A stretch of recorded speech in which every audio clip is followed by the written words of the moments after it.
नमस्कार, मी अमोल किनोळकर. आपण पाहत आहात महाराष्ट्र टाइम्स ऑनलाईन. काल बीडमध्ये ओबीसी आरक्षण बचाव यांचा महाएल्गार पार पडला आणि त्यानंतर या सभेमध्ये सगळ्यात जास्त टीका जर झाली असेल तर ती झालेली आहे मनोज जरांगे पाटील यांच्यावरती. मनोज जरांगे पाटील हे सगळ्यांच्या टार्गेटवरती होते आणि त्यामुळे ही सभा संपल्या मनोज जरांगे पाटील यांनी एक पत्रकार परिषद घेतली आणि या सगळ्यांना उत्तर दिलेलं आहे. या पत्रकार परिषदेमधले महत्त्वाचे जे पॉइंट्स आहेत, महत्त्वाचे जे मुद्दे आहेत ते मी आज तुमच्या समोर घेऊन आलेलो आहोत. एक एक करून आपण सगळ्या मुद्दे समजून घेऊयात की मनोज जरांगे पाटील यांनी नेमकं काय म्हटलेलं आहे आणि आता पुढचा मराठा आरक्षणाचा जो लढा आहे तो कशा पद्धतीनं असणार आहे. सगळ्यात महत्त्वाचं म्हणजे भुजबळांनी विजय वडेट्टीवार यांच्यावरती जी टीका केली त्यावरती सुद्धा मनोज जरांगे पाटील यांनी भाष्य केलेलं आहे.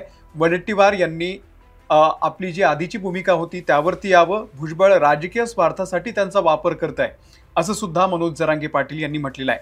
धनंजय मुंडेंना माहीत नाही भुजबळ त्यांचं कधी गेम करतील. भुजबळ यांना माहिती आहे तो संपल्यात जमाय. धनगर समाजाकडे हे नेतृत्व जाण्याची शक्यता आहे आणि त्यांनी यासोबतच गृह मंत्रालयानं भुजबळांचा जो जामीन आहे तो रद्द करावा. आमच्यामध्ये ते दहशत पसरवण्याचा प्रयत्न करतायत हा सुद्धा आरोप या ठिकाणी मनोज जरांगे पाटील यांनी केलेला आहे. त्यासोबतच पडळकर होते, हाके सुद्धा होते, हे दोन्ही धनगर नेते होते. या दोघांवरती त्यांनी प्रतिक्रिया देताना दोनच शब्द बोलले ते की पडळकर या सभेमध्ये आले तीच मोठी कमाल आहे आणि हाकेवरती बोलताना ते म्हणाले की मी त्याला मोजतच नाही. आणि त्यानंतर ते भुजबळांवरती आले. भुजबळ यांना सांगताना त्यांनी म्हटलेलं आहे की तुम्ही कितीही दडपण आणा, आम्ही ओबीसीतूनच आरक्षण घेणार. फडणवीस यांनी मराठ्यांचं मन जिंकलंय असं या ठिकाणी मनोज जरांगे पाटील यांनी म्हटलेलं आहे. आपल्याला माहिती आहे की मनोज जरांगे पाटील फडणवीसांवरती जोरदार टीका करायचे. आज ते म्हणतात की फडणवीसांनी मराठ्यांचं मन जिंकलेलं आहे.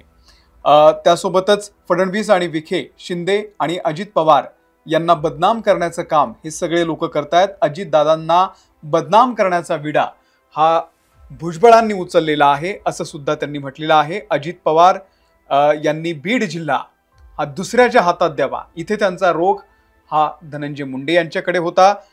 यांच्या सभेतून लक्षात आलं की त्यामुळे पवार यांना बाजूला करावं, म्हणजे अजित पवार यांनी या सगळ्यांना बाजूला करावं. भुजबळ असतील किंवा धनंजय मुंडे असतील या दोघांनाही आपल्यातून बाजूला करावं असं सुद्धा या ठिकाणी मनोज जरांगे पाटील यांनी म्हटलेलं आहे. पुढे ते म्हणाले की बीड जिल्ह्यावरती दहशत निर्माण करण्यासाठी आणि आपलं स्वतःचं राजकीय अस्तित्व टिकवण्यासाठी ही सगळी लढाई लढली जातीये. यामध्ये काही विशिष्ट जातीचे लोकच जमवतात आणि मग काहीही करायचं नाही. तुम्ही काही करा, तुमच्या क्षमता आमच्या लक्षात आलेल्या आहेत. भुजबळ वातावरण बिघडवत आहेत आणि टाळ्या वाजवण्यासाठी ते इथे आलेले आहेत. भुजबळांच्या नादाला लागू नका असं सुद्धा आवाहन त्यांनी ओबीसींना केलेलं आहे. आता जनगणनेचा मुद्दा जो आहे भुजबळांच्या सभेमध्ये, या महाएल्गार सभेमध्ये सगळ्यांनी उचलला, म्हणजे हाके, पडळकर, मुंडे आणि भुजबळ या सगळ्यांनी जनगणनेचा हा मुद्दा उचललेला होता. त्याला सुद्धा उत्तर दिलं की मराठा किती आहे हे आम्हाला माहिती आहे, आकडेमोडीवरती कोणी लक्ष देत नाही.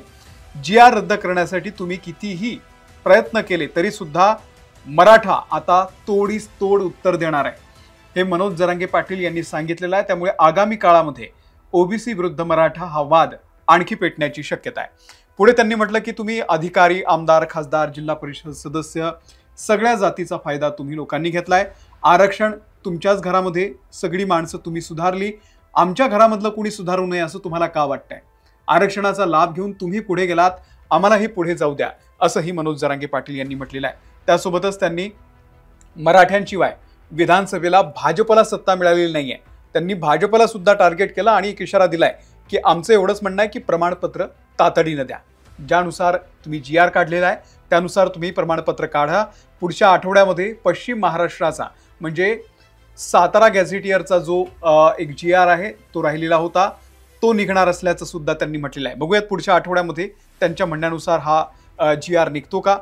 त्यानंतर भुजबळांवरती त्यांनी जोरदार टीका केली. तुमच्या दबावातून अधिकारी मुक्त झाले म्हणून ते प्रमाणपत्र वाटप करतायत. कालच्या सभेमध्ये भुजबळ हेच बोलले होते की यांची प्रमाणपत्र 10 दिवसाच्या आत मिळतात आणि आमची प्रमाणपत्र मिळायला 10 महिने लागतात असं का. तर त्यावरती जरांगेंनी उत्तर दिलं की तुमच्या दबावातून आता अधिकारी मुक्त झालेले आहेत, त्यामुळे फटाफट आम्हाला ही सगळी प्रमाणपत्र मिळत आहेत. आमचं रेकॉर्ड असून सुद्धा आम्हाला मिळत नाहीये. म्हणजे आमच्या नोंदी आहेत कुणबीच्या, तरी सुद्धा आम्हाला हे मिळत नव्हतं, हे सुद्धा त्यांनी बोलून दाखवलेलं आहे.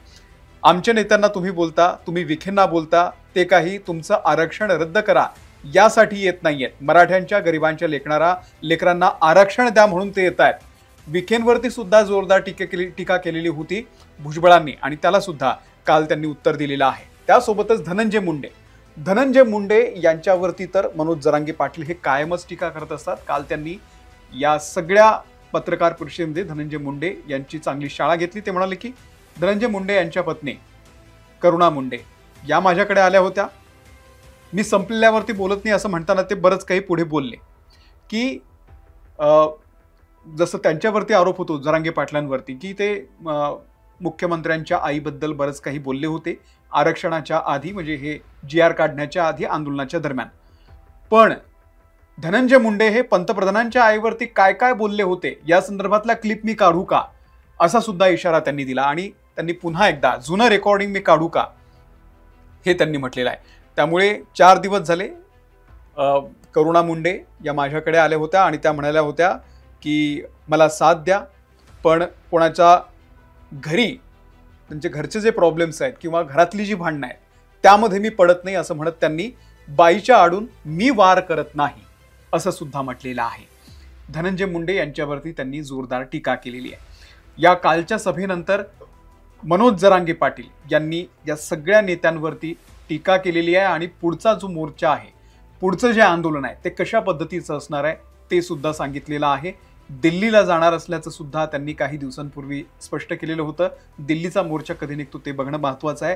त्यासोबतच काल जो बीडमध्ये हा सगळा मोर्चा पार पडला, ओबीसींचा आरक्षण बचाव मोर्चा, त्यानंतर याला एक उत्तर सभा होणार आहे असं सुद्धा मनोज जरांगे पाटील यांचे सहकारी गंगाधर काळकुटे यांनी सांगितलेलं आहे. त्यामुळे ही उत्तर सभा खरंच होते का आणि या उत्तर सभेमधून मनोज जरांगे पाटील या सगळ्यांचा पुन्हा एकदा समाचार कसं घेतात ते पाहणं फार महत्त्वाचं आहे. तुम्हाला या सगळ्या वादाबद्दल ओबीसी महासभा, ओबीसींचा हे आरक्षण बचाव मोर्चा असेल किंवा त्यासोबतच मनोज जरांगे पाटील ज्या पद्धतीने या सगळ्या नेत्यांवरती टीका करतात त्याबद्दल, ओबीसी विरुद्ध मराठा महाराष्ट्रातला हा संघर्ष, या सगळ्या वादावरती तुम्हाला नेमकं काय वाटतंय ते अगदी आम्हाला कमेंट करून नक्की सांगा. या व्हिडिओमध्ये मी इथेच थांबतोय. महाराष्ट्र टाइम्सच्या या यूट्यूब चॅनलला जर तुम्ही सबस्क्राईब केलं नसेल तर सबस्क्राईब करा. आम्ही फेसबुकवरती सुद्धा आहोत, तिथे आम्हाला फॉलो करा. धन्यवाद.